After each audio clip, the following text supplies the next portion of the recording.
Amarna is an extensive Egyptian archaeological site that represents the remains of the capital city newly established and built by the pharaoh Akhenaten of the late 18th dynasty, and abandoned shortly after his death. The name for the city employed by the ancient Egyptians is written as Akhetaten in English transliteration. Akhetaten means horizon of the Aten. The area is located on the east bank of the Nile River in the modern Egyptian province of Minya, some 58 kilometers south of the city of Al-Minya, 312 kilometers south of the Egyptian capital Cairo and 402 kilometers north of Luxor. The city of Diamawas lies directly west across from the site of Amarna. Amarna, on the east side, includes several modern villages, chief of which are El Til in the north and El Hakandal in the south. The area was also occupied during later Roman and early Christian times. Excavations to the south of the city have found several structures from this period. Name: the name Amarna comes from the Beni Amran tribe that lived in the region and founded a few settlements. The ancient Egyptian name was Akhetaten. City of Akhetaten. Royal Wadi Workmen's Village Tomb of Akhenaten. Northern Tombs. Southern Tombs. Stele U Desert Altars Maruata. Northern Palace. North City Koml Nana. Stele H Great Art in Temple. The area of the city was effectively a virgin site, and it was in this city that the Akhetaten described as the Aten's seat of the first occasion, which he had made for himself that he might rest in it. It may be that the royal Wadi's resemblance to the hieroglyph for horizon showed that this was the place to found the city. The city was built as the new capital of the pharaoh Akhenaten, dedicated to his new religion of worship to the Aten. Construction started in or around year 5 of his reign and was probably completed by year 9, although it became the capital city 2 years earlier. To speed up construction of the city, most of the buildings were constructed out of mud brick and whitewashed. The most important buildings were faced with local stone. It is the only ancient Egyptian city which preserves great details of its internal plan, in large part because the city was abandoned after the death of Akhenaten, when Akhenaten's son, King Tutankhamun, decided to leave the city and return to his birthplace in Thebes. The city seems to have remained active for a decade or so after his death, and a shrine to Hormheb indicates that it was at least partially occupied at the beginning of his reign, if only as a source for building material elsewhere. Once it was abandoned, it remained uninhabited until Roman settlement began along the edge of the Nile. However, due to the unique circumstances of its creation and abandonment, it is questionable how representative of ancient Egyptian cities it actually is. Akhetaten was hastily constructed and covered an area of approximately 8 miles of territory on the east bank of the Nile River. On the west bank, land was set aside to provide crops for the city's population. The entire city was encircled with a total of 14 boundary stelae detailing Akhenaten's conditions for the establishment of this new capital city of Egypt.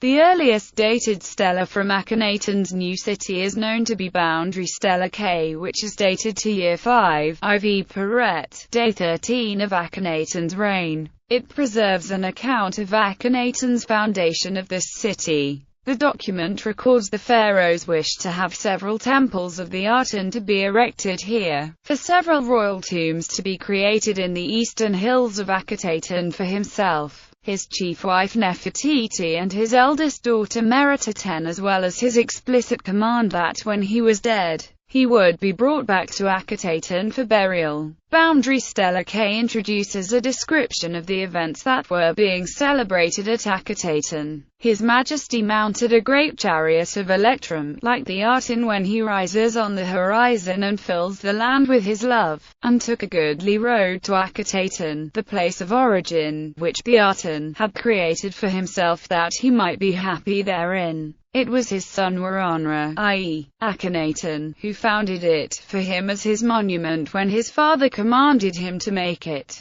Heaven was joyful, the earth was glad, every heart was filled with delight when they beheld him. This text then goes on to state that Akhenaten made a great oblation to the god Aten, and this is the theme of the occasion, which is illustrated in the lunettes of the stele, where he stands with his queen and eldest daughter before an altar heaped with offerings under the Aten, while it shines upon him, rejuvenating his body with its rays. Site and plan located on the east bank of the Nile. The ruins of the city are laid out roughly north to south along Royal Road, now referred to as Sikat Sultan. The royal residences are generally to the north, in what is known as the North City, with a central administration and religious area, and the south of the city is made up of residential suburbs. North City. If one approached the city of Amarna from the north by river, the first buildings past the north or boundary stela would be the North Riverside Palace.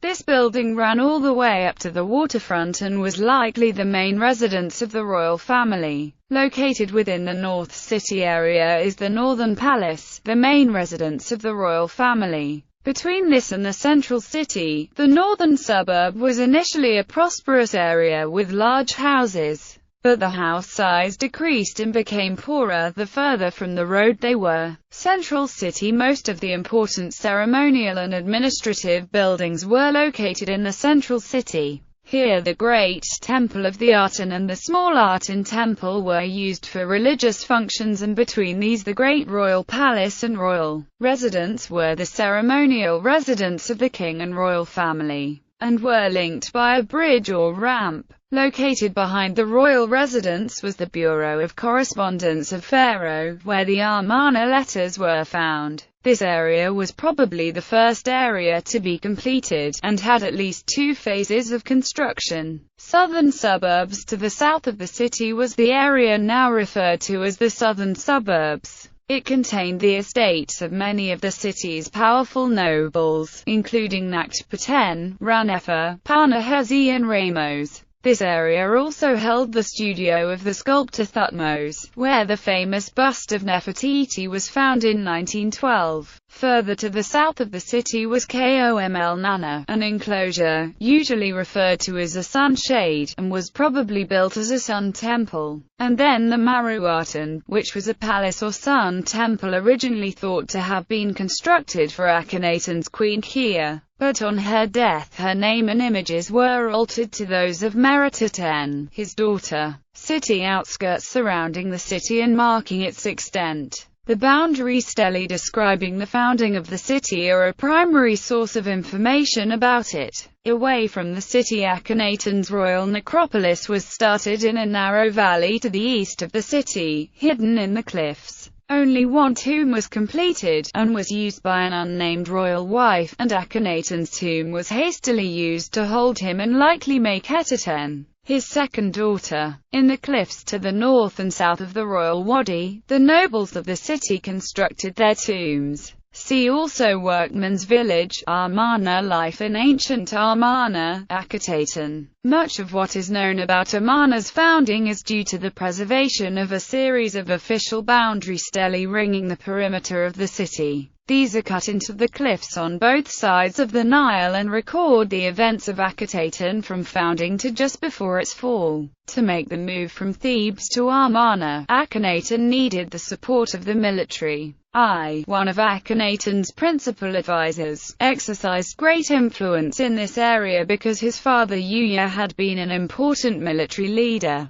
Additionally, everyone in the military had grown up together. They had been a part of the richest and most successful period in Egypt's history under Akhenaten's father, so loyalty among the ranks was strong and unwavering. Perhaps most importantly, it was a military whose massed ranks the king took every opportunity to celebrate in temple reliefs. First at Thebes and later at Amarna. Religious life. While the reforms of Akhenaten are generally believed to have been oriented towards a sort of monotheism, this may be rather oversimplified. Archaeological evidence shows other deities were also worshipped, even at the center of the Aten cult, if not officially, then at least by the people who lived and worked there. At Akhenaten itself, recent excavation by Kemp has shown the presence of objects that depict gods. goddesses and symbols that belong to the traditional field of personal belief. So many examples of Bes, the grotesque dwarf figure who warded off evil spirits, have been found, as well as of the goddess monster, Tawit, part crocodile, part hippopotamus, who was associated with childbirth. Also in the royal workmen's village at Akhetaten, stelae dedicated to Isis and Shed have been discovered.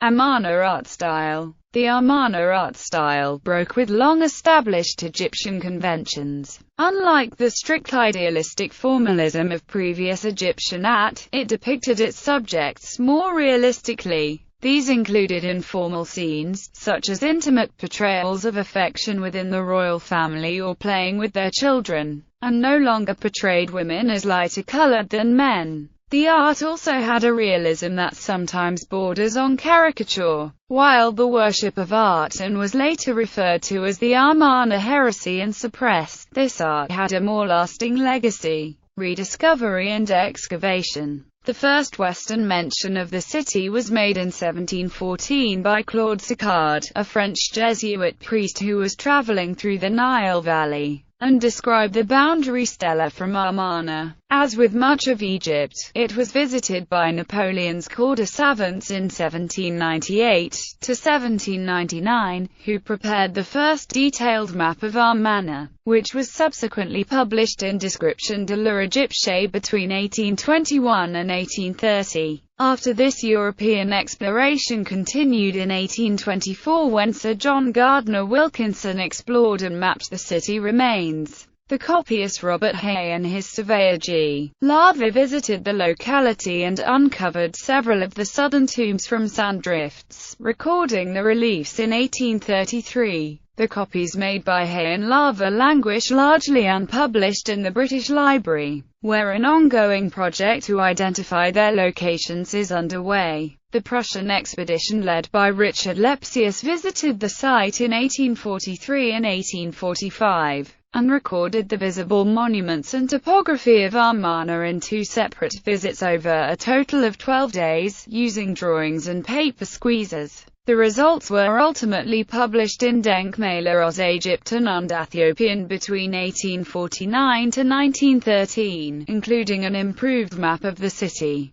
Despite being somewhat limited in accuracy, the engraved Denkmäler plates formed the basis for scholastic knowledge and interpretation of many of the scenes and inscriptions in the private tombs and some of the boundary stelae for the rest of the century. The records made by these early explorers' teams are of immense importance since many of these remains were later destroyed or otherwise lost. In 1887, a local woman digging for Sabak uncovered a cache of over 300 cuneiform tablets. These tablets recorded select diplomatic correspondence of the pharaoh and were predominantly written in Akkadian, the lingua franca commonly used during the Late Bronze Age of the ancient Near East for such communication. This discovery led to the recognition of the importance of the site, and led to a further increase in exploration. Between 1891 and 1892, Alessandro Barsanti discovered and cleared the king's tomb. Around the same time, Sir Flinders Petrie worked for one season at Amarna, working independently of the Egypt Exploration Fund. He excavated primarily in the central city, investigating the Great Temple of the Aten, the Great Official Palace, the King's House, the Bureau of Correspondence of Pharaoh and several private houses. Although frequently amounting to little more than a sondage, Petrie's excavations revealed additional cuneiform tablets, the remains of several glass factories, and a great quantity of discarded faience, glass and ceramic in sifting the palace rubbish heaps. By publishing his results and reconstructions rapidly, Petrie was able to stimulate further interest in the site's potential. The copyist and artist Norman de Garris Davies published drawn and photographic descriptions of private tombs and boundary stelae from Amarna from 1903 to 1908. These books were republished by the Ease in 2006. In the early years of the 20th century, the Deutsche Orientgesellschaft expedition, led by Ludwig Borchardt, excavated extensively throughout the north and south suburbs of the city. The famous bust of Nefertiti, now in Berlin's Egyptisches Museum, was discovered amongst other sculptural artifacts in the workshop of the sculptor Thutmose.